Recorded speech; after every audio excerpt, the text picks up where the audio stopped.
Hi guys, this is Dr. Jerome Chongson from RT Vision Care Clinic. This condition is called blepharitis and it is a common eyelid inflammation kung saan ang ating eyelids ay namamaga, namumula, makate at meron siyang mga dandruff-like structure or flakes na napoform sa may lashes at sa may base ng ating eyelids.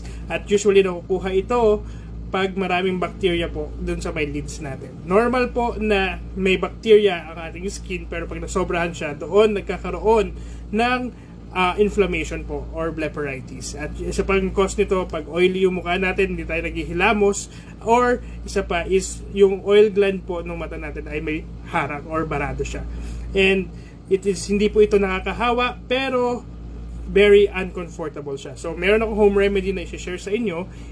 Kailangan lang po natin ng 3 cups of warm water, tapos lalagyan po natin ng baby shampoo, at pagkatapos nun ay idodrop po natin yung cotton ball doon sa warm water.